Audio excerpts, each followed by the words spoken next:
Hello and welcome dear students to Mathsville channel. I am Yamke Srivastav. You are watching a part of Basic to Higher Mathematics. Last part में हम लोगों ने प्रतिशतता के कुछ नियमों को देखा था और उस पर बेस्ड कुछ क्वेश्चंस को सॉल्व किया था। लेकिन इस पार्ट में हम लोग उसके आगे के नियम को देखते हैं और उस पर बेस्ड प्रॉब्लम्स को सॉल्व करते हैं। लास्ट पार्ट में हम लोगों ने कहा था कि प्रतिशत को हम 1/100 के फॉर्म में लिख सकते हैं और 1/100 को रिप्लेस करके हम परसेंटेज यानी कि प्रतिशत का निशान लगा सकते हैं। जब हम प्रतिशत को 1/100 के फॉर्म में लिखते हैं तब हम कहते हैं कि प्रतिशत को साधारण भिन्न में बदलना, और जब हम 1/100 को परसेंट के फॉर्म में लिखते हैं तो उसको कहते हैं कि साधारण भिन्न को प्रतिशत में बदलना। तो लास्ट के 3 नियम हम लोगों ने प्रतिशतता के पार्ट नंबर 1 में देखा था। अब देखते हैं चौथे नियम को कि हमारा चौथा नियम क्या कहता है। चौथा नियम कहता है कि अगर x को y प्रतिशत के रूप में लिखा जाए तो x का y प्रतिशत कितना होगा। हमें यहाँ पर चौथा रूल हमारा ये कहता है कि x का y प्रतिशत कितना होगा। इसका एग्जांपल हम आपको बता दें कि जैसे 70 का 5% कितना होगा, ऐसा क्वेश्चन आ सकता है। 115 का 10% कितना होगा, ऐसे करके पूछ सकता है। तो हम इस फोर्थ रूल को देखते हैं कि x का y प्रतिशत कितना होगा, इसको हम कैसे सॉल्व करते हैं। तो इसके सॉल्यूशन के लिए हम क्या करते हैं कि x तो अपनी जगह पड़ा रहेगा, का अपनी जगह पड़ा रहेगा, y पड़ा रहेगा, और इस y प्रतिशत को हम लिख सकते हैं y/100। जैसे हम लोग 5% को जब साधारण भिन्न में सिंपल फ्रैक्शन में कन्वर्ट करते हैं तो हम लिखते हैं कि 5 × 1/100, और इसको सॉल्व करें तो आ जाएगा 5/100। सिंपली 5% को हम 5/100 लिख सकते हैं। ठीक उसी तरीके से y% को हम y/100 लिख सकते हैं। अब इसको सॉल्व करेंगे तो इसका इसके साथ मल्टीप्लाई हो जाएगा xy/100। तो ये रहा इसको सॉल्व करने का तरीका। तो आइए इसके कुछ एग्जांपल्स देखते हैं। क्वेश्चन है कि 700 का 25% कितना होगा, यानी कि 700 का 25% कितना होता है। जब इसका सॉल्यूशन हम लिखेंगे तो हम लिखेंगे कि 700 का 25% को हम लिख सकते हैं 25/100। हमने आपको बताया कि हम x% को x/100 के फॉर्म में लिख सकते हैं। ठीक उसी तरीके से 25% को हमने लिख दिया 25/100। अब इसको सॉल्व कर देते हैं। 1 0 2 0 दोनों 0 से कैंसिल हो जाएगा, और जब इसका हम मल्टीप्लाई कर देंगे तो ये आ जाएगा 175। ये हमारा आंसर हो जाएगा। अब देखिए इसी क्वेश्चन को जब हम कॉम्पिटिटिव एग्जाम्स में करते हैं तो उसके लिए एक ट्रिक का इस्तेमाल करते हैं। वो ट्रिक क्या है, देखिए जैसे अगर हमें लिखा है कि 700 का 25% क्या होगा, तो इसकी ट्रिक ये है कि हम इन दोनों संख्याओं का मल्टीप्लाई करके 2 अंकों पर दशमलव लगा देते हैं। फिर से सुन लीजिए, हम इन दोनों अंकों का मल्टीप्लाई कर लेते हैं और 2 अंकों पर दशमलव लगा देते हैं। तो इसका सीधा सीधा आंसर हो जाएगा 25 7 175, और 2 0 है तो 2 0 हो गया। जब हम 700 का 25 में मल्टीप्लाई करेंगे तो हमें ये मिलेगा, और 2 अंकों पर दशमलव लगा देंगे 1 2, तो ये इसका आंसर हो गया 125 75। तो इस तरीके से हमने देखा कि इस मेथड और इस मेथड दोनों से सेम आंसर आपको मिलेगा। ये मेथड भी आसान है और ये मेथड भी आसान है। ये ट्रिक है और ये जनरल मेथड है, लेकिन ट्रिक को यूज़ करने से पहले हमें जनरल मेथड का आना बहुत ज़रूरी है। इसलिए हम लोग एक क्वेश्चन और देखते हैं जो कि जनरल मेथड और ट्रिक दोनों से हम देखेंगे। एक और एग्जांपल देखते हैं। 280 का 3 होल 3/4% कितना होगा? 280 का 3 सही 3/4% कितना होगा? तो इसके सॉल्यूशन के लिए हम क्या करते हैं कि 280 का ये तो पड़ा रहेगा, इस 3 सही 3/4 को लिखेंगे 280 का इस 3 सही 3/4 को लिखेंगे 4 3 जा 12, 12 + 3 15/4%।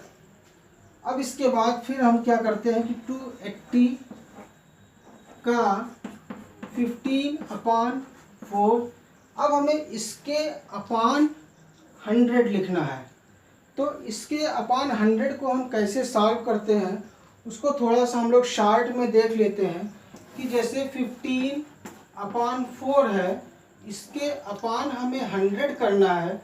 तो हम ये देखते हैं कि जो मेन लाइन है वो ये है, क्योंकि ये तो पहले से बना हुआ है, हमने इसके अपान 100 किया है तो मेन लाइन ये हो गई।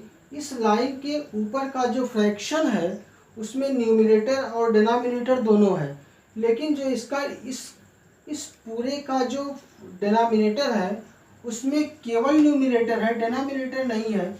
तो हम यहाँ पर 1 क्रिएट कर देते हैं। अब ये सबसे नीचे वाले का मल्टीप्लाई सबसे ऊपर होगा तो ये हो जाएगा 15, और इसका मल्टीप्लाई इसके साथ होगा तो हो जाएगा 4 × 100। यानी कि जो 100 हम इसके नीचे लिखना चाहते हैं उस 100 को हम यहाँ भी मल्टीप्लाई करके लिख सकते हैं। अब इसको हम सॉल्व कर देते हैं तो ये 0 इस 0 से कैंसिल हो जाएगा। 4 1 जा 4, 4 7 जा 28, तो हो गया 7 × 15/10। और जब इसको सॉल्व करेंगे तो 5 2 जा 10, 5 3 जा 15, 7 3 जा 21/2। अब इस 21/2 को हम इस तरीके से नहीं छोड़ेंगे, क्योंकि इसका जो न्यूमरेटर है वो डिनोमिनेटर से ज़्यादा है, इसलिए इसको हम मिक्स्ड फ्रैक्शन में कन्वर्ट कर देते हैं। तो ये आ जाएगा 10 होल 1/2। तो ये इसका आंसर हो जाएगा। इसको अगर हम ट्रिक से करना चाहें तो हम क्या करेंगे, इसका इसके साथ मल्टीप्लाई कर देते हैं, और जब इसका हम इसके साथ मल्टीप्लाई करेंगे तो ये हो जाएगा 15 0 जा 0 और 15 8 जा 120, 12 कैरी हुआ, 15 2 जा 30, 42 आ जाएगा /4। और फिर जब इसको हम सॉल्व करेंगे तो ये आ जाएगा 4 1 जा 4, 0 4 5 जा 20, 0 इतना आ जाएगा। और इसके 2 डिजिट पर हम डेसिमल लगा देंगे, तो 2 डिजिट पर डेसिमल लगा देंगे, ये हमारा आंसर हो जाएगा। तो वो जो नियम हमने आपको बताया कि इन दोनों का मल्टीप्लाई करके फिर हम 2 डिजिट पर डेसिमल लगा देंगे, तो उससे आंसर हमें मिलेगा 10.50। और जब इसको हम मिक्स्ड फ्रैक्शन में कन्वर्ट करेंगे तो वो हमें देगा 10 होल 1/2, यानी कि दोनों ही सेम आंसर हैं। तो इस तरीके से हम लोग इसको सॉल्व करते हैं। बहुत आसान क्वेश्चन है। 2 छोटे छोटे क्वेश्चंस को और हम लोग देखते हैं। पहला क्वेश्चन है कि 60 सेंटीमीटर का 4.5% कितना होगा। पिछले क्वेश्चन में और इस क्वेश्चन में थोड़ा सा फ़र्क है। पिछले क्वेश्चन में जो यक्स होता था, यानी कि यक्स का y% कितना होता है, ये फॉर्म जो है, जो x मतलब यहाँ का जो नंबर था उस नंबर का मात्रक नहीं दिया था, लेकिन इस क्वेश्चन में इस नंबर का मात्रक यहाँ पर दिया हुआ है। तो इस क्वेश्चन को भी ठीक उसी तरीके से हम सॉल्व करेंगे, बस जो आंसर आएगा आंसर के साथ में हम ये सेंटीमीटर लिख देंगे, बाकी हमारा प्रोसेस वही रहेगा। तो इसका जब हम सॉल्यूशन लिखेंगे 60 सेंटीमीटर का 4.5%, इसको सॉल्व करेंगे तो 60 का 4.5 अपान 100। अब अगर हम चाहें, चूँकि नीचे और कोई नंबर तो है नहीं, केवल 100 है, अगर हम चाहें तो इन दोनों का मल्टीप्लाई करके 2 अंकों पर दशमलव लगा सकते हैं, और चाहे तो इसको सॉल्व करके लिख दें। किसी भी मेथड का यूज़ हम कर सकते हैं। इसका जब इसके साथ मल्टीप्लाई करेंगे 0, 6 5 ज़ा 30, 6 4 ज़ा 24, 3 27, और एक डिजिट पर डेसिमल लगा है तो ये हो गया अपान 100। जब इस 100 को हटाएंगे हम तो 2 अंकों पर दशमलव लगा देंगे, यानी कि 2.70 इसका आंसर हो जाएगा। बट ये आंसर हमारा गलत है। क्यों? क्योंकि हमने इसके साथ में सेंटीमीटर नहीं लिखा है। इस क्वेश्चन को देने का पर्पस यही होगा कि आप सेंटीमीटर साथ में लिखते हैं कि नहीं लिखते हैं, ये चेक करना है। एक अगले क्वेश्चन को देखते हैं। 56 रुपीज़ का 7 होल 1/2% कितना होता है? तो इसका सॉल्यूशन भी हम ठीक उसी तरीके से करेंगे कि 56 रुपये का 7 सही 1/2%, 56 रुपये का, सबसे पहले इसको हम सिंपल फ्रैक्शन बनाते हैं। 2 7 ज़ा 14 + 1, 15/2% अभी लगा रहेगा। फिर 56 का 15/2, और नीचे इसी के साथ में हम 100 लगा देते हैं। फिर कैंसिल कर दीजिए, 2 1 ज़ा 2, 28 आ जाएगा। अब जब यहाँ नीचे कुछ भी नहीं लिखा, केवल 100 लिखा है, तो इन दोनों का मल्टीप्लाई करके हम 2 डिजिट पर डेसिमल लगा सकते हैं। इन दोनों का मल्टीप्लाई कर देंगे हम तो 15 8 ज़ा 120, 12 कैरी हुआ, 15 1 ज़ा 15 2 ज़ा 30, और 12 42, और 2 डिजिट पर डेसिमल लगा देंगे हम, तो ये इसका आंसर हो जाएगा 4.20 रुपीज़। तो ये रहा इसका आंसर। इस तरीके से हम लोगों ने छोटे छोटे क्वेश्चंस को देखा जिसमें केवल हमें कंसेप्ट को समझना था। कुछ और इम्पोर्टेंट क्वेश्चन को लेकर के हम लोग सॉल्व करते हैं। धीरे धीरे हम ऐसे प्रश्नों की ओर बढ़ रहे हैं जो कि कॉम्पिटिटिव एग्ज़ाम्स में बहुत ही इम्पोर्टेंट हैं, जिसमें से पहला क्वेश्चन है कि एक वर्ष का 60% कितना होगा। अब इस क्वेश्चन के कई आंसर हो सकते हैं। एक तो आपका ऑप्शन अगर वर्ष में दिया होगा तो उसका दूसरा आंसर होगा, महीने में दिया होगा तो उसका दूसरा आंसर होगा, और अगर दिन में दिया होगा तो उसका दूसरा आंसर होगा। लेकिन सिस्टम हमारा वही है। क्वेश्चन को सॉल्व करने का जो सिस्टम है वो हमारा वही है। जैसे इस क्वेश्चन में लिखा है कि एक वर्ष का 60% कितना होगा, तो इसके सॉल्यूशन को अगर हम देखें, एक वर्ष का 60%, हमें इसी की वैल्यू फाइंड करनी है, इसी को हमें सॉल्व करना है। तो क्या होगा, एक वर्ष का 60/100, एक वर्ष का 60/100, इसको सॉल्व कर दीजिए। 0 0 से कट जाएगा, 1 6 ज़ा 6/10 वर्ष। एक तो ये हमारा आंसर हो गया 6/10। अगर हम इसको कैंसिल करना तो चाहें, 2 3 ज़ा 6, 2 5 ज़ा 10, यानी कि 3/5 वर्ष हो जाएगा। तो ये वर्ष में आंसर हो गया। लेकिन अगर इसका आंसर महीने में दिया होगा तो हम इसी 3/5 में 12 से मल्टीप्लाई कर देंगे, यानी कि तब इसका आंसर उस समय क्या होगा कि 3/5 × 12, अब ये हो जाएगा माह। अगर हम इसमें 12 से मल्टीप्लाई कर देंगे तो अब ये इसका आंसर महीने में आ जाएगा, और ये हो जाएगा 12 3 ज़ा 36 अपॉन 5 माह या महीना भी हम लिख सकते हैं। तो अब ये हो जाएगा 5 7 ज़ा 35 होल 1 अपॉन 5 माह।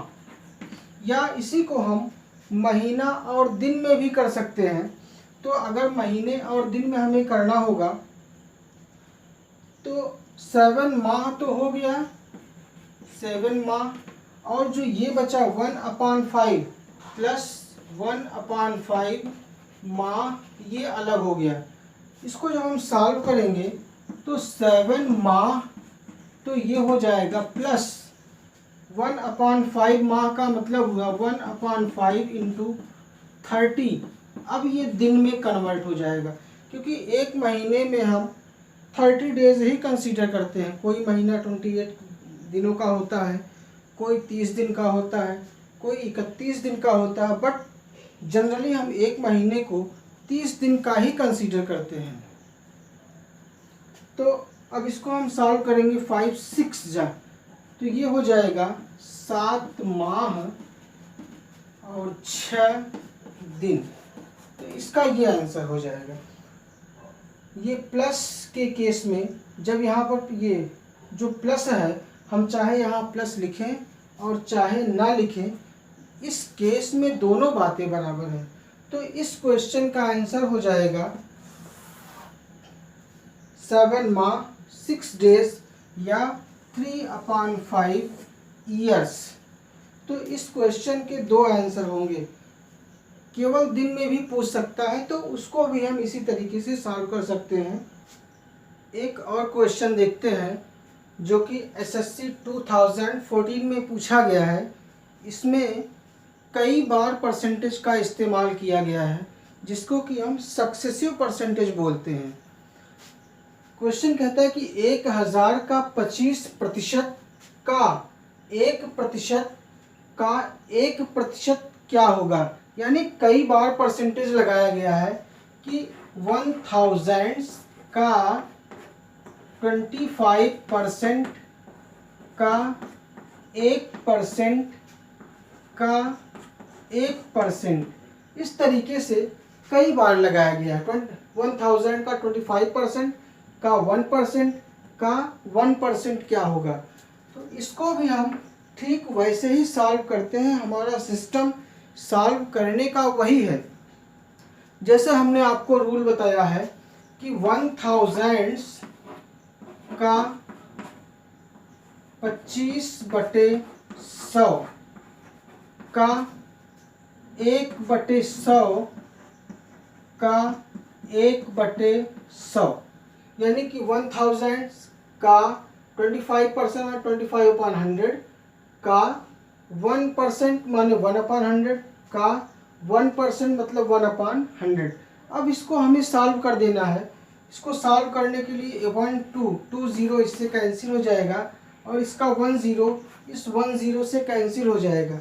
तो ये हमें मिलेगा 25 का 1/10 का 1/100। बाकी सब तो कैंसिल हो गए। 25 1 ज़ा 25 4 ज़ा, यानी ये आ गया 1 1 ज़ा 1/10 4 ज़ा 40 1/40। देखिए 1 1 ज़ा 1 1 ज़ा 1 10 4 ज़ा 40। तो इसका आंसर हो गया 1/40।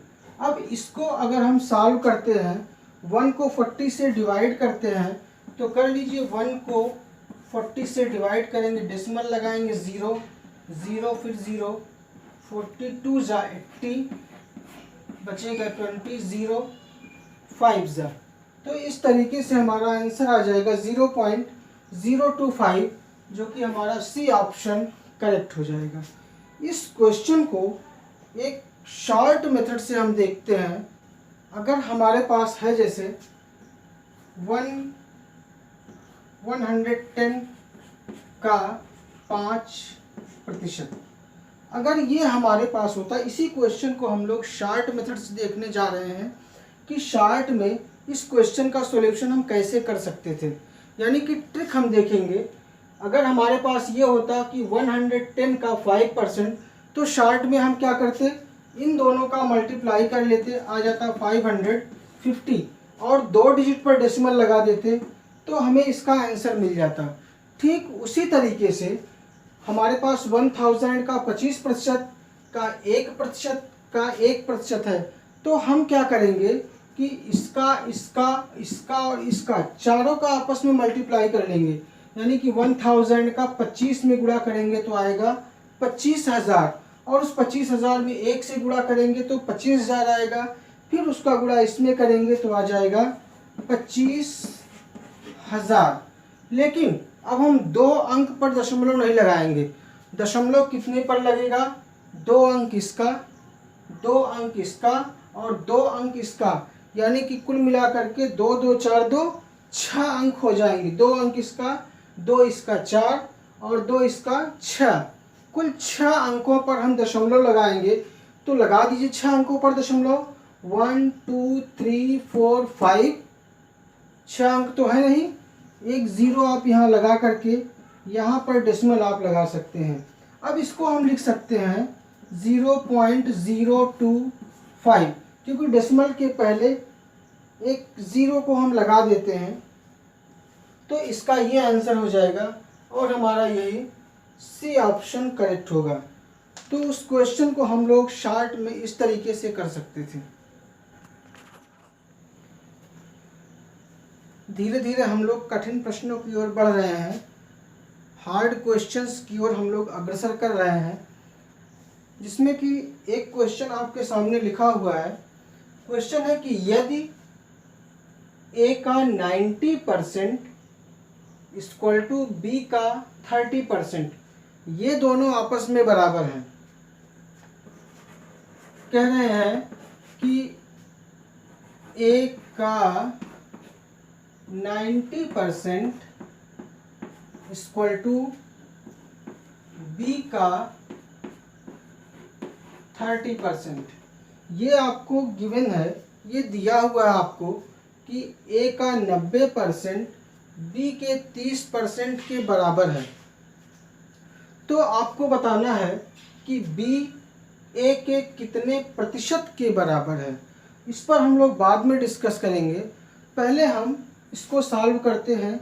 इसको देने का मकसद ये है कि हमें ए और बी में एक रिलेशन मिलेगा। जब हम इस इक्वेशन को सॉल्व करेंगे तो हमें ए और बी में एक रिलेशन मिलेगा, इसको देने का यही मकसद है। इन्होंने जो यहाँ पर दे रखा है इसका सिर्फ यही मकसद है कि हमें ए और बी में एक रिलेशन मिल जाएगा। तो आइए पहले हम ए और बी में एक रिलेशन फाइंड करते हैं, उसके बाद हम इस टॉपिक पे डिस्कस करेंगे कि बी ए के कितने प्रतिशत के बराबर है। तो पहले इसको देखते हैं कि ए का 90%, ए का 90/100 इक्वल टू यहाँ से हो जाएगा बी का 30/100। अब अगर हम देखें तो 100 से कैंसिल हो जाएगा, 0 से कैंसिल होगा, तो ये मिलेगा आपको 9a इक्वल टू 3b। और वैसे भी आप देखें तो 3 1 ज़ा 3, 3 3 ज़ा 9, तो 3a is equal to b आपको मिल जाएगा।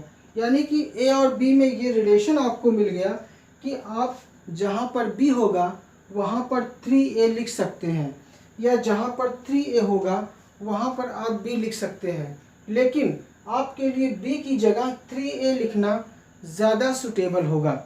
अब हम इस पर डिस्कस करते हैं कि b a के कितने प्रतिशत के बराबर है।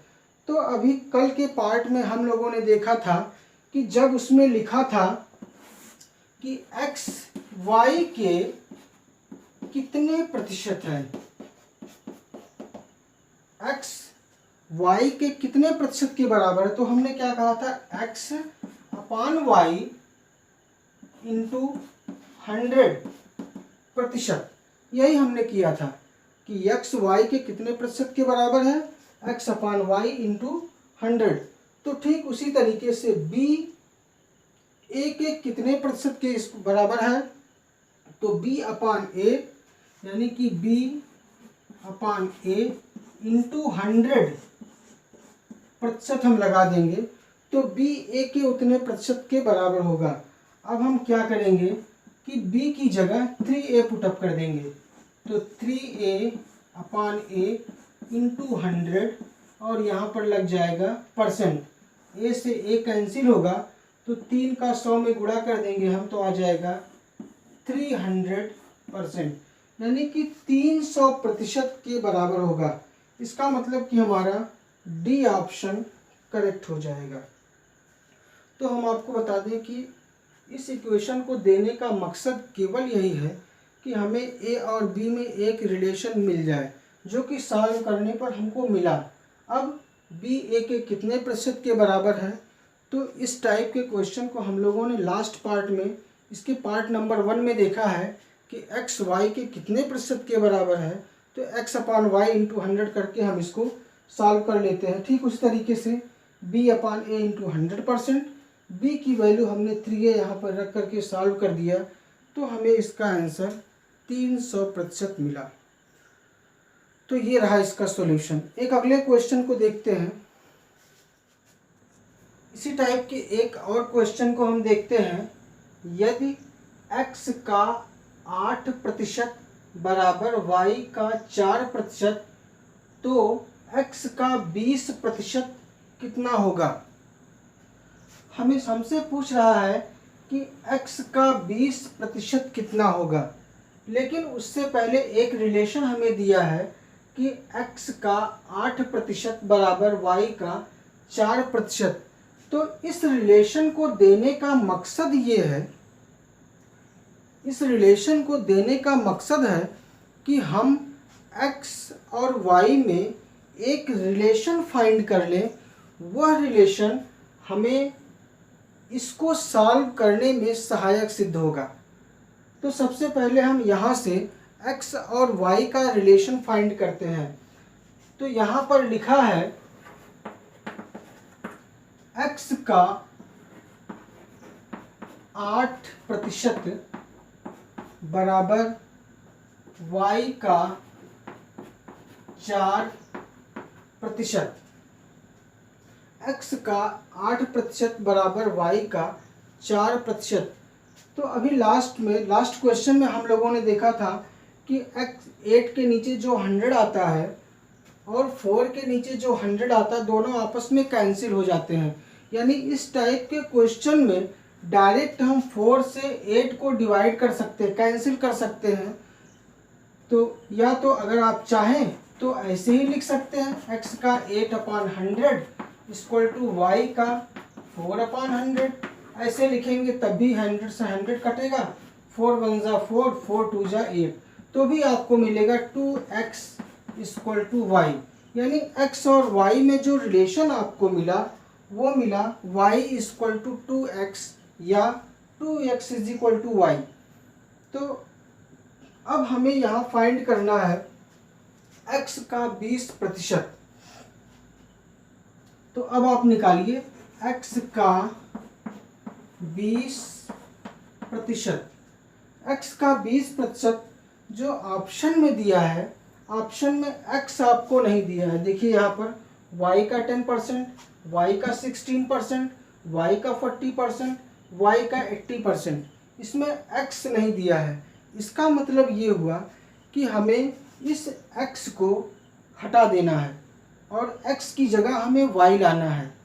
x की जगह y आएगा कहाँ से, ये जो इक्वेशन हमारे पास है 2x is equal to Y, इस इक्वेशन से हम x को रिमूव करेंगे। तो इसका मतलब ये हुआ कि यहाँ से x की वैल्यू हमें मिलेगी y/2। अगर 2x is equal to Y है तो x की वैल्यू y/2 हो जाएगी। अब वही वैल्यू उठा के हम यहाँ पुटअप कर देंगे इक्वल टू x की जगह y/2 का 20%। अब आप देखिए तो 2 1 जा 2, 2 10 जा 20, यानी यहाँ से आपको मिला y का 10%। तो y का 10% आपका देखिए कौन सा ऑप्शन सही है, ए ऑप्शन हमारा करेक्ट हो जाएगा। तो ऐसे क्वेश्चन को सॉल्व करने के लिए पहले हम इस रिलेशन को सॉल्व करते हैं। उन दोनों में एक नया रिलेशन हमको मिल जाता है। उसी रिलेशन के इस्तेमाल से हम इसकी वैल्यू फाइंड कर लेते हैं। आइए एक अगले क्वेश्चन को देखते हैं। कुछ और कठिन प्रश्नों को देखते हैं। यदि p माइनस क्यू का 50% बराबर p प्लस क्यू का 30% और q is equal to p का x% हो तो x का मान होगा। इसके 4 ऑप्शन हमको दिए गए हैं। हमें बताना है कि इन चारों ऑप्शंस में से x का कौन सा मान होगा। अब यहाँ पर हमें 2 रिलेशन दिया हुआ है। पहला रिलेशन तो है p माइनस क्यू का 50% इक्वल टू ये। दूसरा relation q is equal to p का x% है। इन दोनों रिलेशंस को लेकर के हमें चलना है और p और q में एक रिलेशन फाइंड कर लेना है। p और q में एक नया रिलेशन हमको फाइंड कर लेना है। जब वो रिलेशन हम फाइंड कर लेंगे तो x की वैल्यू ऑटोमेटिक आपको मिल जाएगी।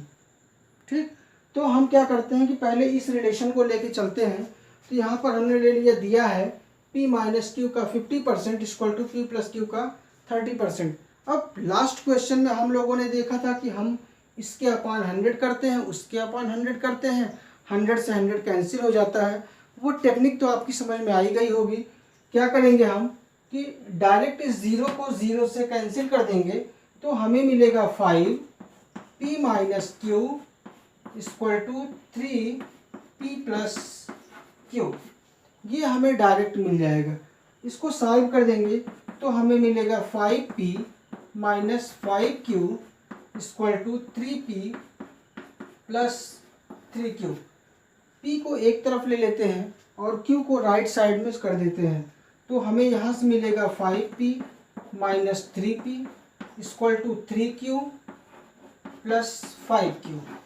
यहाँ से हो जाएगा 2p इक्वल टू 8q। तो इस टाइप से मिलेगा p is equal to 4q मिल जाएगा। 2 से 8 को कैंसिल कर देंगे तो p की वैल्यू 4q हो जाएगी। अब ये हमें p और q में जो इतना लंबा रिलेशन दिया था वो हमने शॉर्ट में एक छोटा सा रिलेशन फाइंड कर लिया कि p is equal to 4q है। अब ये कह रहे हैं कि q is equal to p का x%। पुनः q is equal to p का x%। तो अब हमें p और q में रिलेशन तो पता ही है। p की जगह 4q हम पुटअप कर सकते हैं तो रख दीजिए q is equal to 4q का x अपान 100 और इसको सॉल्व कर दीजिए। q से q कैंसिल हो जाएगा। 4 1 जा 4, हमें यहाँ मिलेगा 1 इज इक्वल टू 4 का x अपान 100। इसको हम सॉल्व कर देंगे। 4 1 जा 4, 25। इसका इस तरफ लाके कैलकुलेशन करेंगे 25 इक्वल टू x, यानी x की वैल्यू हमें 25 मिल जाएगी। तो हमारा बी ऑप्शन करेक्ट हो जाएगा। क्वेश्चन है कि यदि a प्लस बी का 40% equal to a minus B का 60% तो 2a minus 3b upon a plus B की वैल्यू हमें फाइंड करनी है। ठीक, लास्ट क्वेश्चन की तरफ फिर हम इसको सॉल्व करेंगे। ये हमें दिया हुआ है कि a प्लस बी का 40% equal to a minus B का 60%। इसको देने का मकसद यही है कि हम शॉर्ट में a और b में एक रिलेशन फाइंड कर लें। तो इसको 0 से 0 कैंसिल होगा। ये 2 2 जा 4 और 2 3 जा 6।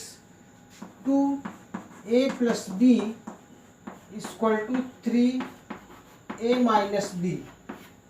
आप चाहे तो 40 अपान 100 और 60 अपान 100 करके सॉल्व कर सकते हैं पिछले क्वेश्चन की तरह।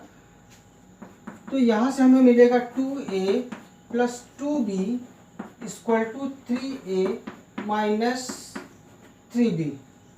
3a को हम लेफ्ट साइड में ट्रांसपोज कर लेंगे तो हमें मिलेगा 2a minus 3a equal to minus 3b और इस 2b को राइट साइड में ट्रांसपोज कर देते हैं तो साइन चेंज होकर के हमें मिल जाएगी -2b।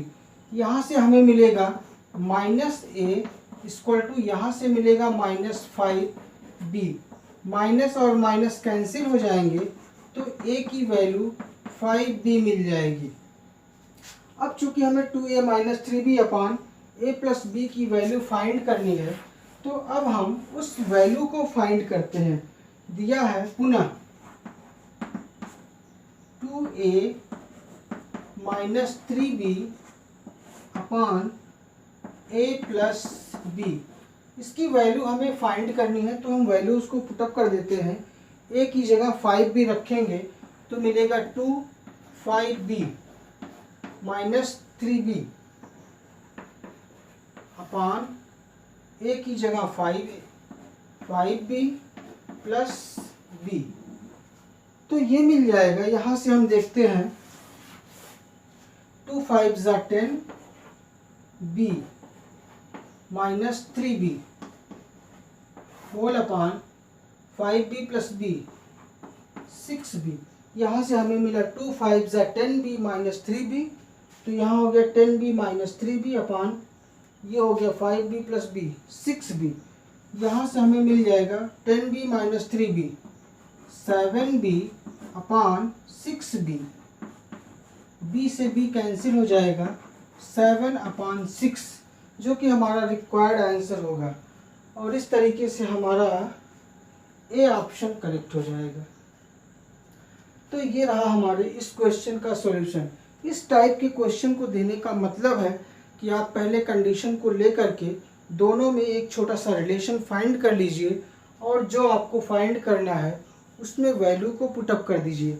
आप चाहे तो a की वैल्यू b के फॉर्म में यहाँ पुटअप करें, चाहे b की वैल्यू a के टर्म में पुटअप करें, दोनों से आपका सेम आंसर आएगा। पार्ट 2 का लास्ट क्वेश्चन हम देखते हैं। क्वेश्चन है कि यदि p का p% इक्वल टू 36 तो p का मान ज्ञात कीजिए। इस क्वेश्चन को हमें सॉल्व करना है, तो हम क्या करते हैं कि जो कंडीशन हमें दी गई है उसी कंडीशन को हम अप्लाई कर देते हैं और सॉल्व कर देते हैं, तो हमें रिजल्ट मिल जाता है।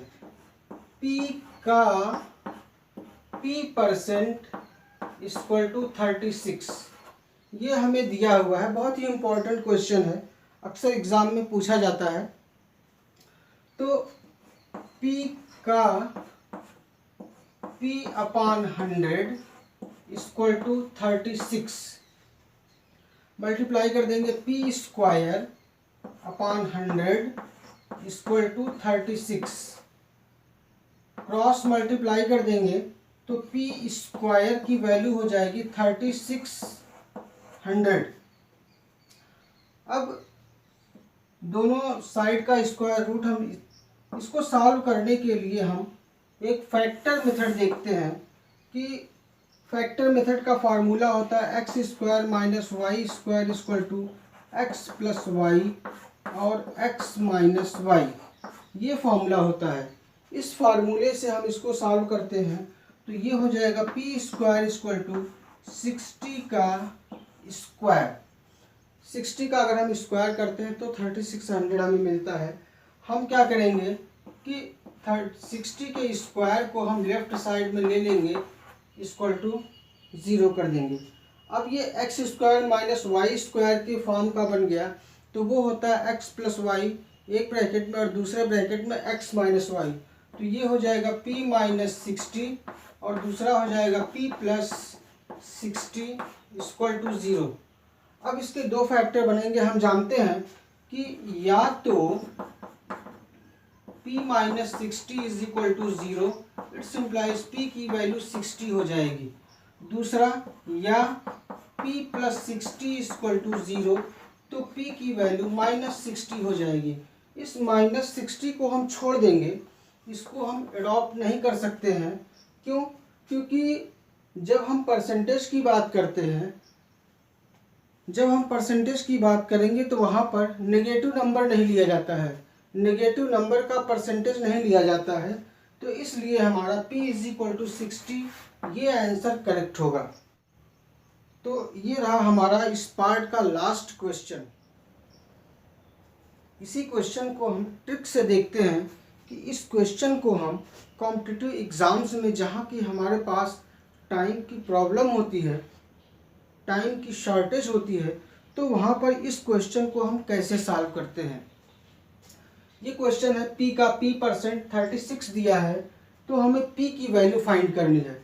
हम क्या करेंगे, p का p के साथ मल्टीप्लाई करेंगे p² और इस परसेंटेज की वजह से नीचे लगा देंगे 100 इक्वल टू आ जाएगा 36। दोनों साइड का हम स्क्वायर रूट ले लेंगे तो हमें मिल जाएगा p/10 इक्वल टू 6 और ये उधर जाएगा, इसका क्रॉस मल्टीप्लाई कर देंगे तो p इक्वल टू 60 हमारा आंसर हो जाएगा। तो ये रहा कॉम्पिटिटिव एग्जाम्स में इसको सॉल्व करने का मेथड, जिसमें कि हमें सॉल्व नहीं करना होता है, केवल ऑप्शन को फिलअप करना होता है बस। तो इस तरीके से हम लोगों ने परसेंट एंड परसेंटेज के पार्ट नंबर 2 को समाप्त किया। इस पार्ट में जो आपको पढ़ाया गया उस पर बेस्ड 2 क्वेश्चन आपको होमवर्क के रूप में दिया जा रहा है। आप उसको सॉल्व करके उसका आंसर कमेंट बॉक्स में डाल दीजिएगा। तो ये रहा आपका होमवर्क।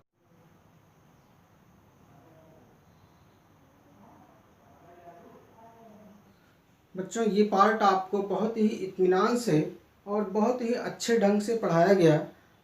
अगर ये बात आपकी समझ में आती है कि परसेंट क्या होता है, परसेंटेज क्या होता है, फ्रैक्शन को परसेंटेज में कैसे कन्वर्ट करते हैं, परसेंटेज को फ्रैक्शन में कैसे कन्वर्ट करते हैं, कैसे उन पर बेस्ड प्रॉब्लम्स को सॉल्व करते हैं, उसकी ट्रिक क्या होती है, उसका जनरल फॉर्म क्या होता है, अगर ये सारी बातें आपकी समझ में आती हैं तो आप वीडियोस को लाइक करें, अपने फ्रेंड्स में ज़्यादा से ज़्यादा शेयर करें, चैनल को सब्सक्राइब करें और बेल आइकन को ज़रूर प्रेस करें, जिससे आने वाली नई वीडियोस की अपडेट्स की नोटिफिकेशन आपको तुरंत मिले। Thanks for watching this video.